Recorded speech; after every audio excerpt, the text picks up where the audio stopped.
को एकाग्र कर लें। बड़े ही आनंद, उत्साह और उल्लास के साथ प्रभु परमात्मा का स्मरण करना है।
देवशास्त्र गुरु के प्रति श्रद्धावन इसकी गूंज कम कर दो बिना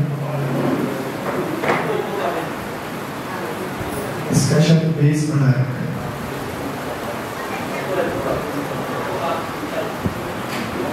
उपस्थित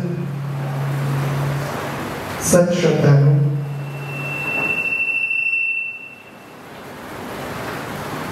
देवशास्त्र गुरु के प्रति श्रद्धावन धर्म श्रवण करने के लिए आतुर हो। आप सभी धर्मानुरागी महानुभाव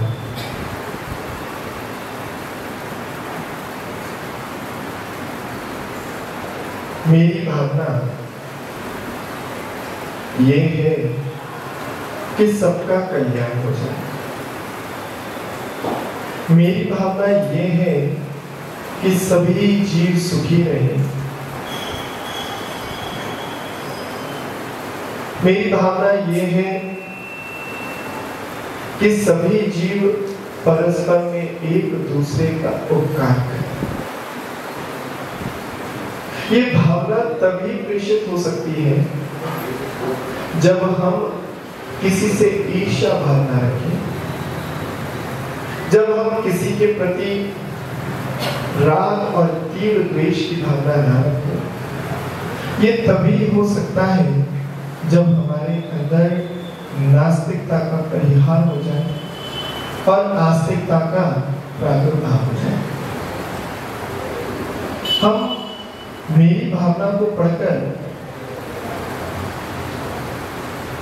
केवल इतना ही नहीं कि यहाँ पर महीने भर की वाचना करके औपचारिकता की पूर्ति करनी,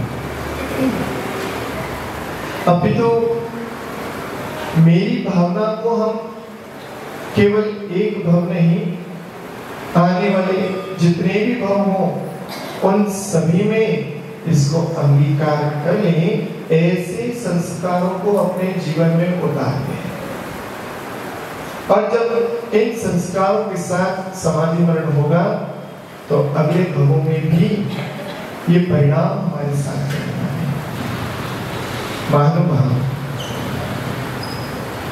हो नहीं कृतज्ञ कभी नहीं। इन पंक्तियों को पहले हम लोग पढ़ते हैं, फिर इनकी विस्तार को समझते हैं। हो नहीं कृतज्ञ कभी मैं, द्रोह न मेरे उरे आवे, गुण ग्रहण का भाव रहे नित, दृष्टि न दोषों पर जावे। हो नहीं कृतज्ञ कभी। मेरे जीवन में आज तक मैंने दूसरों का उपकार किया, इसकी तो लंबी सूची बना ली। इसको मैंने एक एक कार्य को लिख लिया, एक मोटी डायरी बना ली कि बचपन से मैंने किस किस पर उपकार किया।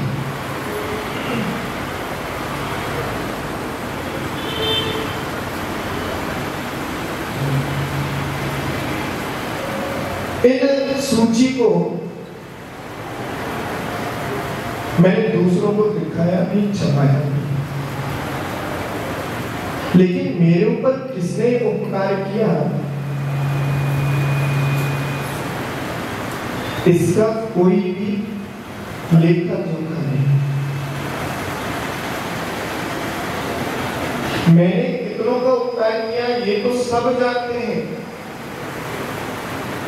लेकिन ये कोई नहीं जानता कि मुझ पर कितनों ने उपकार किया। और यदि कोई बताने भी लगे तो साफ मुकर भी जाते हैं, अरे इसमें कौन सी बड़ी बात है। ऐसा तो कितने लोग मेरे जीवन में करते हैं, ये कौन सी बड़ी बात है। मुसीबत के समय में मेरे जो काम आया उससे बढ़कर कोई हितैषी नहीं, उससे बढ़कर मेरा कोई जीवन में उपकारी नहीं। सुख में सब साथी बन सकते हैं, लेकिन वास्तव में वही उपकारी और वही सच्चा साथी होता है जो मेरे दुख में मेरे काम आया, संकट में मेरे काम आया, मुझे प्राणों पर आई हुई अबला और उस बला को तारने में जो मेरा सहयोगी बन गया, वास्तव में वही मेरा उपकारी है।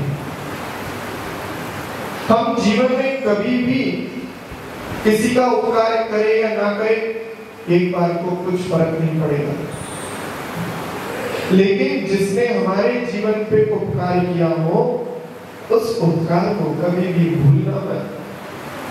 सपने में भी तुमसे कोई पूछ ले, सोते समय पूछ ले, तो भी तुम्हारे मुंह से उसका उपकार मानने की बात निकल जाए। मानो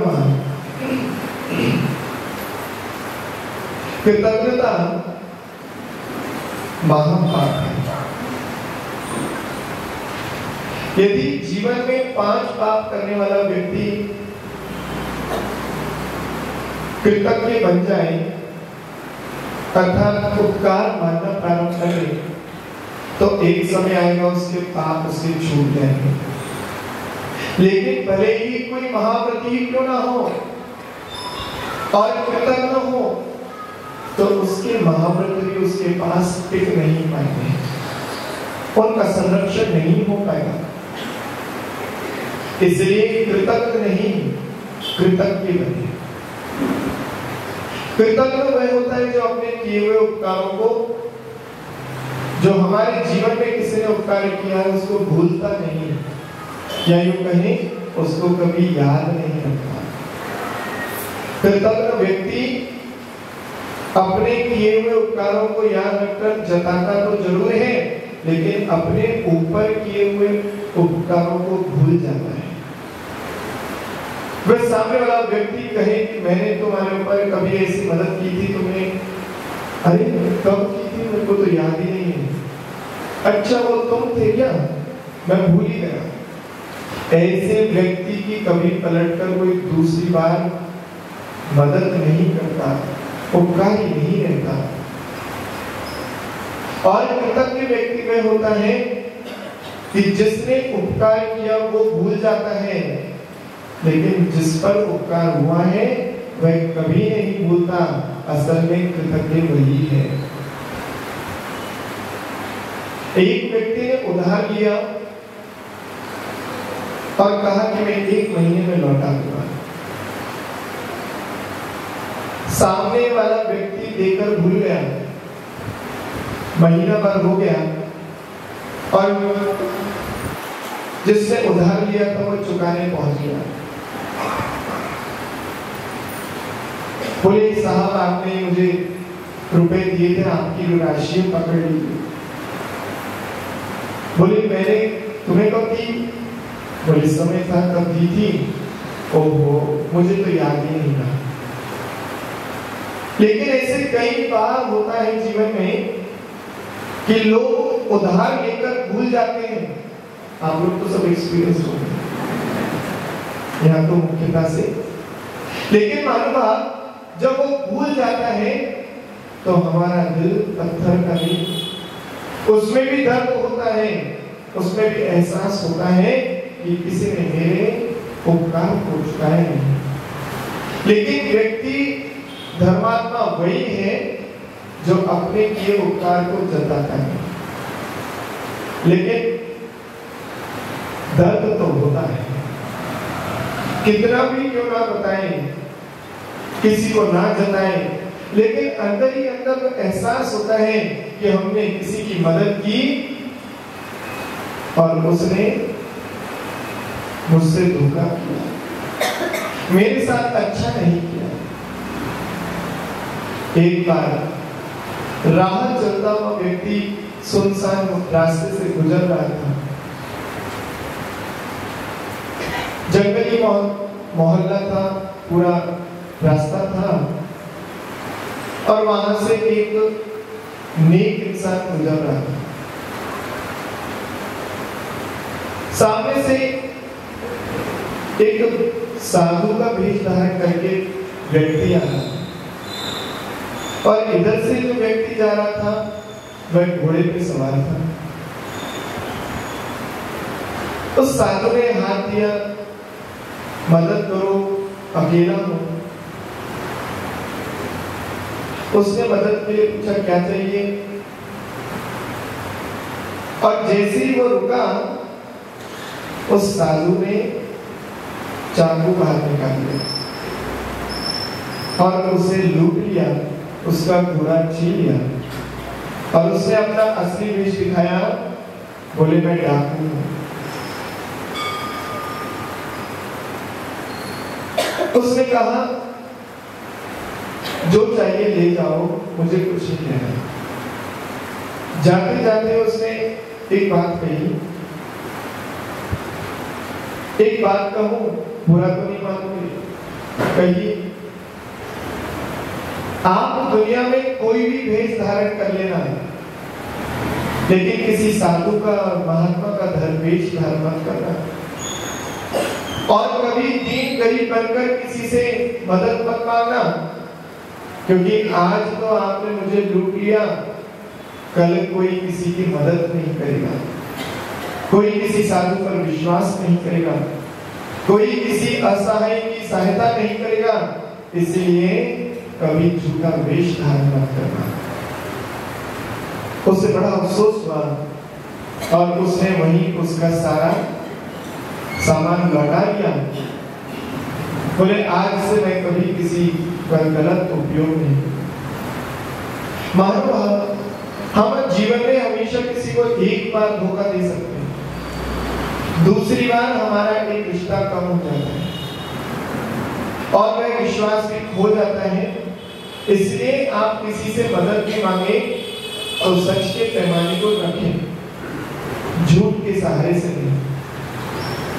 व्यक्ति को उपकार करना है वो तो करेगा ही, लेकिन आपका झूठ जब खुलता है तब वह जीवन भर के नाता टूट जाता है, आपका विश्वास टूट जाता है। इसलिए महानुभाव, उपकार करना और उपकारी का उपकार मानना ये दोनों दुर्लभ वस्तु हैं। इस संसार में सब कुछ मिल सकता है, लेकिन उपकारी मिलना वर्तमान में बहुत मुश्किल हो गया है। जानते हो क्यों? केवल और केवल यही कारण कि लोग धोखा देते हैं। उपकार के वो एहसान के वह शब्द भूल जाते हैं और कहते हैं एहसान फरामोश होना ही सबसे बड़ा खून है, कत्ल है, हिंसा है। हम दुनिया में जो उपकारी हो उसका विरोध तो कभी करें नहीं, उनके प्रति कभी हमारा द्वेष भावना आए। कोई व्यक्ति इतना उपकारी होता है कि हमारे धरातल पर से उठाता हुआ जीवन को वो आकाश के आसमान तक पहुंचा देता है, लेकिन फिर भी लोग इतने भी कृतज्ञ होते हैं कभी एहसास भी नहीं करते और उन्हीं से झगड़ा करके उन्हीं के विरोधी खड़े हो जाते हैं। जिस व्यक्ति ने व्यापार करना सिखाया उस व्यापारी के कंपटीशन में मत उतरना, उसने आपको चलना सिखाया, आपको आगे बढ़ाया, लेकिन व्यक्ति उसी के बराबर में खड़े होकर उससे आगे निकलने के लिए उसी से प्रतिस्पर्धा करता है। कृतज्ञता। हमें अपना दृष्टिकोण बदलना होगा। हर वस्तु हमारा उपकार करती है, हर वस्तु में कहीं ना कहीं हमारे लिए परोपकार छुपा है, लेकिन मानने की बात है। कई लोग कहते हैं अरे फूल भी बनाए तो कांटों के साथ, लौंग भी तो काली, कुएं तेरे अंदर कितनी गहराई है। नाना प्रकार से शब्दों का वाचन करते हैं, लेकिन किसी उपकारी ने उपकार मानते हुए कहा अरे फूल में क्या खुशबू है, तो उसके कांटे क्यों देखते हो, उसकी सुंदरता को देखो। लौंग में कितने गुण हैं, दर्द को खींचने की सब ताकत है।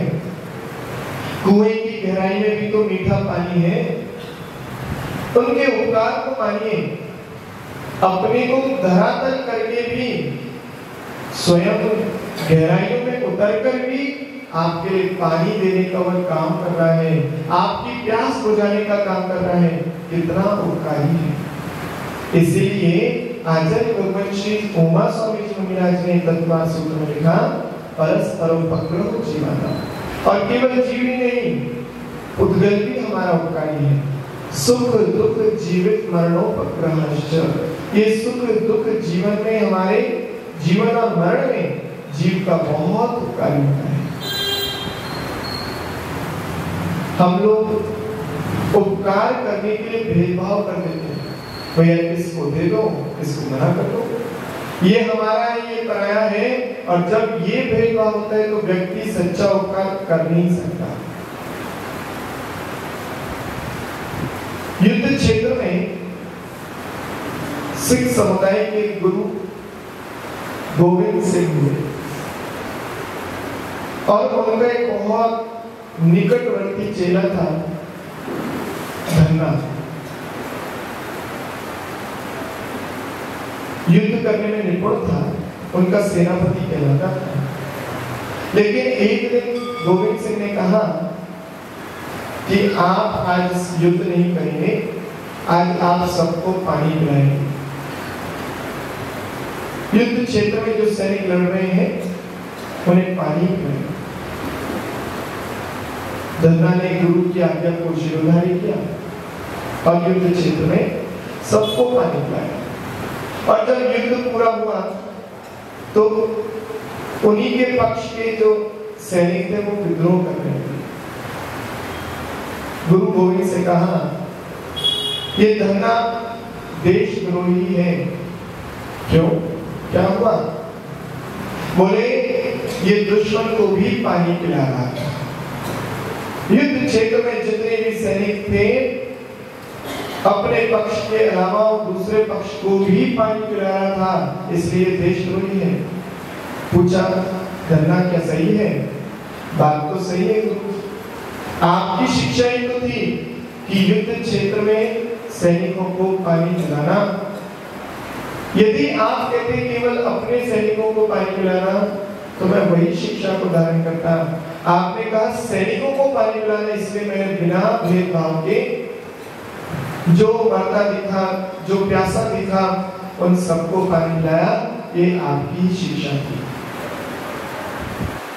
गुरु गोविंद जी ने कहा, तो जैसा शिष्य मिला नामुमकिन है जो गुरु के सभी अभिप्राय को समझता। गुरु ने शिष्य का उपकार और शिष्य ने गुरु का उपकार माना, यही सच्चा रिश्ता है, यही स्वरूप है एक अच्छे उपकारी का। वह सभी सैनिक देखते रहे, समझ गए वास्तव में हमें दया की प्रवृत्ति को अपनाना है। जो आवश्यक है उसकी उपकार करना ही है, लेकिन अपने ऊपर उपकार किए हुए को भी भूलना नहीं है। संसार में सभी जीव एक दूसरे के उपकार करने में तत्पर रहते हैं। आज कोई किसी का उपकार कर रहा है तो कल कोई दूसरा हम पर उपकार करेगा। हम एक हाथ से ताली बजा नहीं सकते, दोनों हाथों की आवश्यकता होती है। एक हाथ से तो केवल हिंसा होती है। आप लोगों ने बचपन में कहानी सुनी होगी, पढ़ी होगी, शेर और चूहे। जंगल में वो शेर सिंह राजा कहलाता है, दौड़ रहा था कि मनुष्य शिकारी ने आकर उस राजा को पकड़ लिया, उसके ऊपर वो जाल में फंस गया। शेर हाथ पैर चलाता है लेकिन निकल नहीं पा रहा। तब एक चूहा उसके सामने आता है और वह चूहा बड़ा उपकारी कृतज्ञ था, क्योंकि जब उससे पहले कुछ दिन पूर्व उस चूहे को शेर ने पकड़ लिया,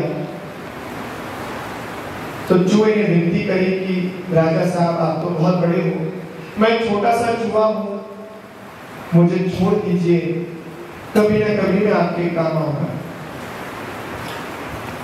राजा हंसने लगा, बोला वाह छोटा सा चूहा तो मेरे काम आएगा, चल छोड़ दो, काम आए ना आए, तूने इतनी प्रार्थना की है तो तुझे छोड़ देता हूं, तेरे खाने से मेरा पेट भी नहीं भरने वाला। और चूहे को छोड़ दिया। वही चूहा जब राजा जाल में फंस गया तो आता है और चूहे का दांत जो बहुत पैना था उससे उसने पूरा जाल उतर दिया और राजा को आजाद कर दिया।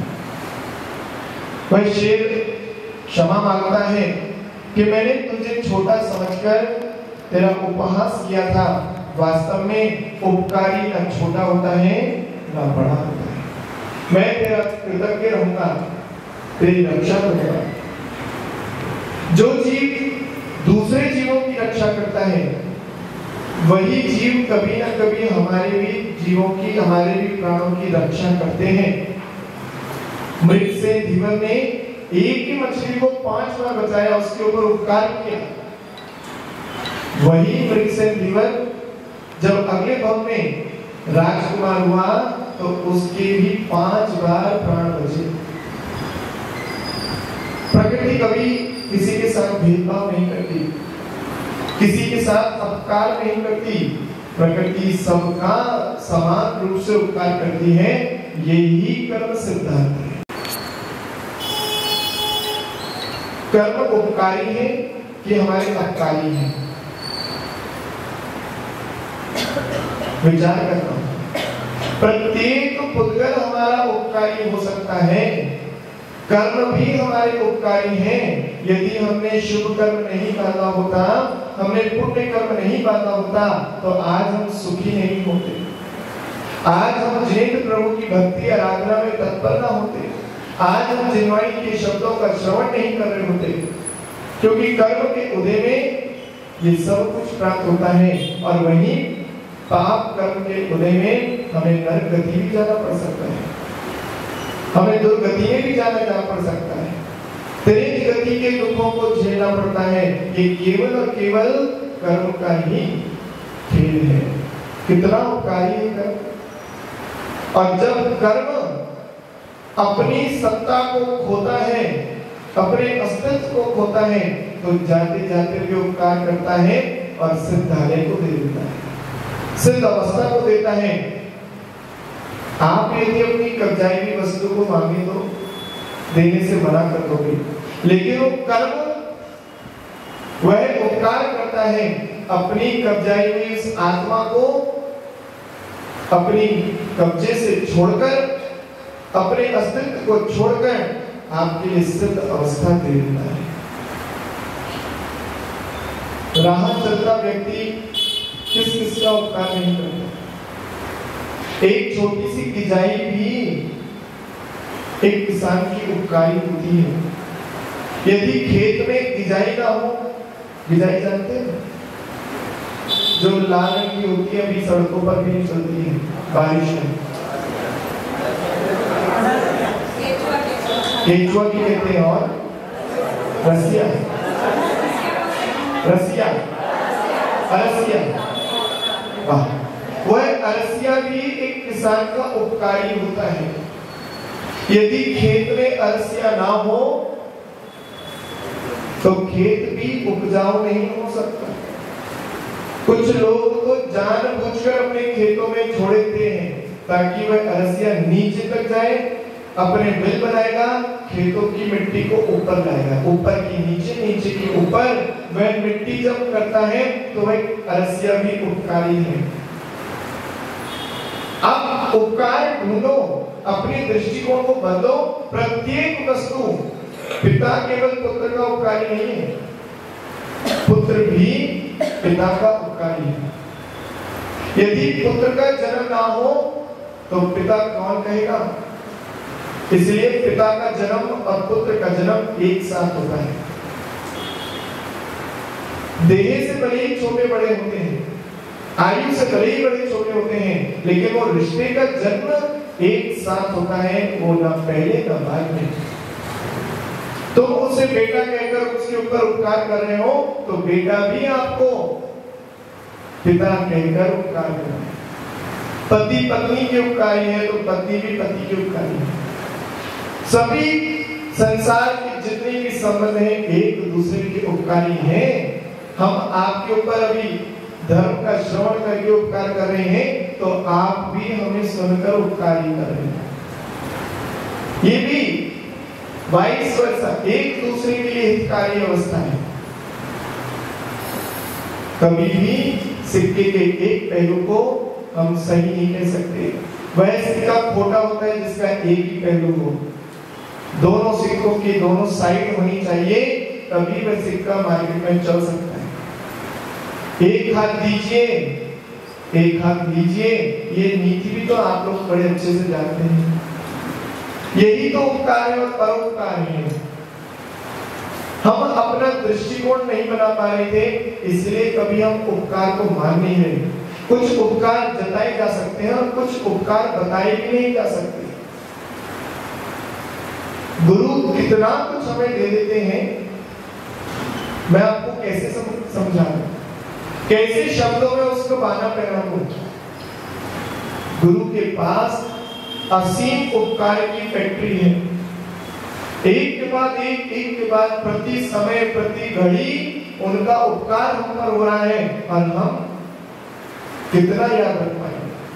बल्कि शिष्य कृतज्ञ हो जाता है, अपने उपकारों को भूल जाता है, लेकिन गुरु तब भी उपकार करते थकते नहीं। कब मुसीबत आ जाए, गुरु जी परेशानी आई है, क्या गुरु कभी किसी शिष्य से कहते हैं बेटा मेरे जीवन में एक परेशानी आई है? क्या ऐसा कोई गुरु नहीं, ऐसा कोई पिता नहीं जिसके जीवन में संकट ना आए, लेकिन फिर भी सोचते हैं बच्चों से क्या कहूं, वे तो अभी छोटे हैं। उपकारी इतना उपकार करते हैं कि वो देना ही देना जानते हैं, लेना नहीं जानते। और हम लोग जो उपकार ले रहे हैं भूल जाते हैं कि अपना भी तो कोई कर्तव्य है। यदि आप किसी का उपकार चाहते हो, आप किसी की आशीष अनुकंपा चाहते हो, तो अपने अस्तित्व को जताना छोड़ दीजिए, अपने कर्तव्यों को निभाना चालू कर दीजिए। स्वतः ही आपके सर पर उपकारों की बरसात हो जाएगी। व्यक्ति सोचता है कि हम गुणों को ग्रहण करें, लेकिन गुण है का? हम दूसरे के गुण देखना ही नहीं चाहते, ग्रहण करने की बात कहां से है? गुण ग्रहण का भाव रहे तो दृष्टि न दोषों पर जावे, और ये उल्टा हो गया, दृष्टि दोषों पर नित्य रहे, गुणों को ग्रहण कहां कर पाते? चलता फिरता व्यक्ति अनजान है, आपसे परिचित नहीं है, फिर भी कहते देख उसके दांत कैसे लंबे लंबे, कैसा काला सा है, कैसा डरावना सा है, उसकी चाल तो देख कितनी हंसी मजाक वाली है, देखकर मुझे हंसी आ गई, क्या मिला तुम्हें? अरे गुण देख लेते। यदि गुण ग्रहण करना सीखना है तो श्री कृष्ण से सीखिए।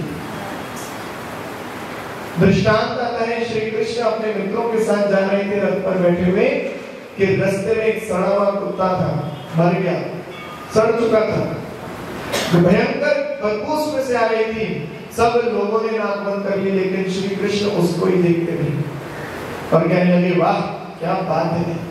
हम लोग बोले क्या हो गया मित्र, तुम्हें इस बदबू को सहन करने की सामर्थ्य तो आई गई, लेकिन तुम इसमें वाह क्या बात कर रहे हो? अरे तुम बदबू देखते हो, इसका सारा शरीर देखते हो, देखना है तो इसके मुख में दांत देखो कितने चमकदार और सफेद हैं। बोले वाह, इस मरे सड़े शरीर में भी आपने गुणों को खोज लिया। गुण ग्रहण के भाव रखने के लिए हमें गुणों पर दृष्टि तो करनी ही पड़ेगी। और ऐसा कोई भी संसार में वस्तु नहीं, ऐसा संसार में कोई भी प्राणी नहीं जिसमें गुण ना हो। अवगुण तो दिख जाते हैं, नमक तेज हो गया ये बात का एहसास तो सहजता से हो जाता है, लेकिन उसमें कितना घी है, कितना मसाला है, कितनी मेहनत उसके अंदर है, ये बात की तारीफ गौण हो जाती है और नमक के वजह से थाली उठाकर फेंक दी जाती है। कभी कल्पना की कि सामने वो माता बहन सुबह से शाम तक केवल आपके घर को चलाने के लिए रसोई में अपना आधा जीवन बिताती है, लेकिन एक छोटी सी गलती हो जाने पर ओह कितनी बातें सुना दी जाती है। गुण ग्रहण के भाव रखिए, और जब व्यक्ति एक दूसरे की प्रशंसा करता है तो बड़ी बड़ी बुराइयों को भी समाप्त कर दिया जाता है। लेकिन जहां छोटी छोटी बुराइयों का भी गुणानुवाद किया जाए तब वह गुण तो लुप्त हो जाते हैं और वह बुराइयां ही बुराइयां पिंड रूप में खड़ी हो जाती हैं। इसलिए महानुभाव, सामने आते व्यक्ति को देखकर कभी हंसना है, कभी उसका मजाक मत बनाना, क्योंकि एक बहुत अच्छी कहावत है, डू नॉट जज the book by its cover. किताब को कभी भी उसके कवर को देखकर अंदाजा मत लगाइए किताब कैसी है। अष्टवक्र का नाम आपने सुना है? अष्टवक्र वही थे जो शरीर के 8 हिस्सों से टेढ़े मेढ़े थे, उपजक संस्थान वाले थे। और जब वे विद्वानों की सभा में पहुंचे तो सारे विद्वान हंसने लगे। तो अष्टवक्र कहने लगे, क्षमा कीजिए, मैं यहाँ पर विद्वानों की सभा समझकर आ गया था, लेकिन ये तो चमारों की नहीं थी। ये सुनकर सारे विद्वान हंसपष्ट हो गए, एकदम गुस्से में आ गए, हमें चमार कह दिया, हमें नीच जाति का कह दिया। ओहो, आप इतने बड़े विद्वान और आपको इतना भी ज्ञान नहीं। बोले नहीं, आप बुरा मत मानिए, मैं तो इसलिए कह रहा हूं कि आप चमड़ी को देखकर हंस रहे हैं, चमड़ी के विषय में अपना ज्ञान रखते हैं, और जो चमड़े का व्यापार करे वो चमार है। इसलिए मुझे लगा, मैंने तो संबोधन बातचीत दिया है। लोग समझ गए विद्वान कि वाह, क्या विद्वान है ये, क्या ज्ञान की निपुणता है, और हमने इसके शरीर को देखकर हंसी ठिठोरा कर दिया। लेकिन वास्तव में इनके गुण तो अपरंपार हैं। गुण अंदर होते हैं, जरूरी नहीं बाहर दिख जाए। कुछ गुण खोजे जाते हैं, व्यक्ति के अंतर तक उतरकर समय बिताकर उसके गुण ग्रहण किए जाते हैं। महात्मा गांधी जी यूं ही महात्मा नहीं कहलाते। आपके गुजरात में जन्म लेने वाले मोहनदास करमचंद गांधी जी ने अपने जीवन को इतना संयम में बनाया, अंग्रेजों के बढ़िया बढ़िया पहना बनाए हुए वस्त्रों को स्वीकार न किया, खादी वर्दी में धोती पहनकर अपने जीवन को यापन करना चाहा, तब भी लोग उनको गाली देने वाले थे। जिस व्यक्ति ने अपने जीवन को संयमित किया, उस व्यक्ति को भी लोग गाली दे सकते हैं, तो फिर आप लोग तो सामान्य जीवन जीने वाले हैं, इससे घबराइए मत यदि आपको कोई दो बार अपशब्द कह दे तो। उन महात्मा जी के पास भी एक गाली से भरा हुआ 2 पन्नों का पत्र आया। उसमें इतने अपशब्द लिखे थे कि जो आसपास बैठे लोग थे उन्होंने तो पढ़ने की हिम्मत नहीं की, आग बबूला हो गए और पूछा ये आखिर है कौन। महात्मा जी ने शांत पढ़ा, मंद मुस्कान के साथ ऑल पे निकालकर कागज को रख दिया। बोले आप कुछ कहते नहीं हो। बोले कहना क्या है, उसको जो ठीक लगा उसने किया और हमें जो ठीक लगा हमने वो किया। बोले आपने कुछ किया ही कहा, पलट के जवाब दीजिए, आप भी पत्र लिखिए, उसको खोजिए, उसको सजा दिलाइए। बोले मैंने अपना जितना काम था कर दिया। क्या मतलब? बोले मुझे अपने जीवन को महत्वपूर्ण बनाना है और मैं महत्वपूर्ण वस्तुओं को ग्रहण करता हूँ। इस ऑल पेन का मुझे उपयोग सही लगा, ये मुझे महत्वपूर्ण लगी। कागज तो वैसे ही लिखा हुआ है, पूरा बेकार हो चुका है, इसलिए उस कागज की तो कोई कीमत नहीं है मेरे लिए। ये ऑल पेन दोबारा कभी किसी 2 पन्नों को जोड़ने के काम आ सकती है, इसलिए मैंने ऑल पेन निकाल कर रख दिया। गुण ग्रहण का भाव है, कौन सी वस्तु कब उपयोगी है ये हमें अपने बुद्धि से ही समझ में आ सकता है। और यदि किसी की बुद्धि गुणों को दृष्टिपात नहीं कर पा रही है तो कभी वो ग्रहण भी नहीं कर पाएगी। और दृष्टि दोषों पर तो सहज चली जाती है, पहले से मानसिकता बन जाती है, घर में बहू आएगी तो ये बातें कहनी है। बिना देखे भी कई बार निर्णय कर लिया जाता है, पता नहीं मेरी सासू कैसी होगी, सब सासू जैसी ही होगी। और वहीं से जब मानसिकता तैयार होकर आती है तो पहले दिन से महाभारत चालू हो जाता है। अपने दृष्टिकोण को बदल दीजिए। अरे मैं यहाँ से एक माँ छोड़कर जा रही हूँ, वहां मुझे एक माँ मिल रही है। अरे मेरी बेटी तो विदा हो गई, मैं अपनी दूसरी बेटी ला रही हूँ। लेकिन जब दोनों के अंदर बिना भेदभाव के रिश्ता स्थापित हो जाएगा तो यही गुण दिखेंगे कि ये भी किसी की बेटी है और ये भी मेरे पति की माँ है। तब जाकर गुण ग्रहण का भाव मिल रहे हैं, तब जाकर आपके परिवार सुख और शांति से समृद्ध होगा। मानो हम कभी दूसरों का उपकार करते हैं, समय तो कैसे निकल जाता है पता नहीं चलता। 9:30 बज चुके हैं। बल्कि 5 मिनट ऊपर हो चुके हैं। फिर भी बात कह देता हूं पूरी कि व्यक्ति गुणवान बने, परोपकारी बने, कभी भी दूसरों पर उपकार करते हुए चूकना नहीं चाहिए। वही उपकार हमारे लिए गुण बन जाते हैं। एक गुरुकुल था, गुरुकुल का अंतिम समय था, सभी शिष्यों को अपने अपने राज्यों में वापस जाना था। राजकुमार थे, तो सोचा कि जाते जाते इनको अंतिम शिक्षा और दे दी जाए, क्योंकि राजा हैं, कहीं ऐसा ना हो उपकार करना भूल जाए, क्योंकि राजा वही जो उपकार कर सके। और उन्होंने कहा कि आज एक अजब परीक्षा है, क्या आप लोग देने के लिए तैयार हैं? सभी बच्चों ने जोर शोर से कहा हाँ बिल्कुल तैयार। बोले आज दौड़ लगानी है, और दौड़ में जो सबसे प्रथम आएगा उसके बाद उसको यहाँ पर विजेता घोषित करेंगे। ठीक, रास्ता बड़ा कठिन वाला है, दूरी है, सावधानी से आपको जाना होगा। कहीं नदी मिलेगी, कहीं गुफाएं मिलेंगी, कहीं जंगल मिलेंगे, लेकिन आपको सब परिस्थितियों से विजय हासिल करके यहाँ पर पहले आना है। सभी को दौड़ प्रारंभ कराई गई, सभी युवा दौड़ने लगे। नदी आई, तैरकर पार हो गए। पहाड़ पर चढ़कर वह उतरकर उस पहाड़ी में से गुफा थी, उसमें बहुत अंधकार था, और उस अंधकार में